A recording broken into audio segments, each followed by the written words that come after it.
नमस्कार। युवा के प्लेटफॉर्म में आपका स्वागत है। टू द पॉइंट के लिए आज हमारा विषय है बागवानी फसलों के लिए उत्कृष्टता केंद्रों का विकास। भारत सरकार बागवानी में विकास हासिल करने के लिए लगातार प्रयासरत है। इसी कड़ी में mission for integrated development of horticulture के तहत द्विपक्षीय सहयोग या अनुसंधान संस्थानों के माध्यम से विभिन्न राज्यों में उत्कृष्टता केंद्रों की स्थापना करने जा रही है।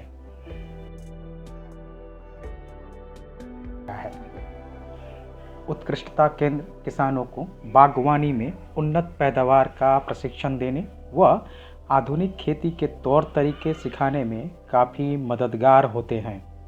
यह उत्कृष्टता केंद्र बागवानी के क्षेत्र में नई प्रौद्योगिकियों के लिए प्रदर्शन और प्रशिक्षण केंद्र के रूप में भी काम करते हैं और संरक्षित खेती के लिए फलों और सब्जियों की पौध के लिए रोपण सामग्री भी उपलब्ध करवाते हैं।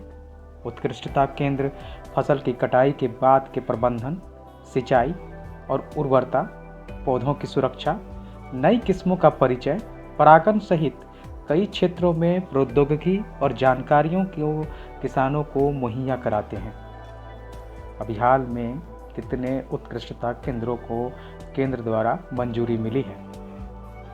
बागवानी में उत्कृष्टता हासिल करने की इस कड़ी में mission for integrated development of horticulture कृषि एवं किसान कल्याण मंत्रालय ने अभी तक देश में 49 उत्कृष्टता केंद्रों को मंजूरी दी है।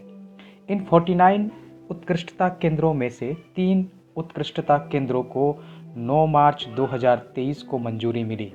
ये उत्कृष्टता केंद्र कर्नाटक, उड़ीसा और गोवा में शुरू किए जा रहे हैं। कर्नाटक में कमलम फल के लिए उत्कृष्टता केंद्र स्थापित करने की अनुमति दी गई है, जबकि उड़ीसा में आम और सब्जियों के लिए उत्कृष्टता केंद्र स्थापित करने की अनुमति दी गई है। उड़ीसा के जाजपुर जिले में इंडो इजराइल एक्शन प्लान के तहत आम और सब्जियों के लिए उत्कृष्टता केंद्र की शुरुआत की जाएगी। गोवा में सब्जियों और फूलों के लिए उत्कृष्टता केंद्र स्थापित करने की अनुमति दी गई है। आइए जानते हैं आखिर यह एकीकृत बागवानी मिशन क्या है। केंद्र सरकार ने देश के किसानों को मजबूती प्रदान करने के लिए कई योजनाओं की शुरुआत की है। इन योजनाओं का एकमात्र उद्देश्य किसानों की आय बढ़ाने और उनके जीवन स्तर को खुशहाल बनाना है। इन्हीं योजनाओं में से एक योजना एकीकृत बागवानी विकास मिशन है। इसको 2014-15 वित्त वर्ष से केंद्र सरकार द्वारा लागू किया गया है।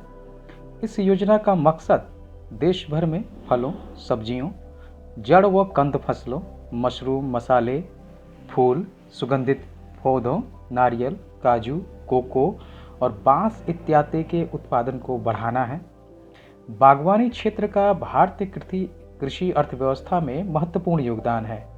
जारी किए गए आंकड़ों के मुताबिक कृषि जीडीपी में बागवानी का योगदान 30.04% है, जो बेहद सराहनीय है। भारत बागवानी फसलों का दूसरा सबसे बड़ा उत्पादक देश है विश्व में।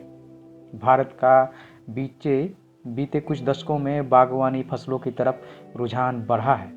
भारत ने वैश्विक स्तर पर बागवानी में उत्कृष्टता हासिल की है। नतीजन भारत बागवानी फसलों का दूसरा सबसे बड़ा उत्पादक देश है।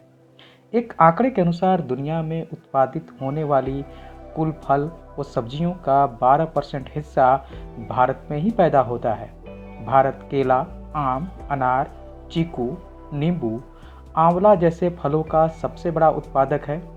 भारत ने वर्ष 2019-20 में बागवानी फसलों के उत्पादन में रिकॉर्ड स्थापित किया था, जिसके तहत भारत ने इस वर्ष रिकॉर्ड 320.77 मिलियन मीट्रिक टन फल व सब्जियों का उत्पादन किया था, जिसमें इजराइल तकनीक से स्थापित फल व सब्जी उत्कृष्टता केंद्रों की भूमिका अहम रही थी। भारतीय बागवानी क्षेत्र में उत्पादकता बढ़ाने की संभावनाएं काफ़ी ज़्यादा है। इसी को ध्यान में रखकर सरकार उत्कृष्टता केंद्रों की स्थापना कर रही है। धन्यवाद।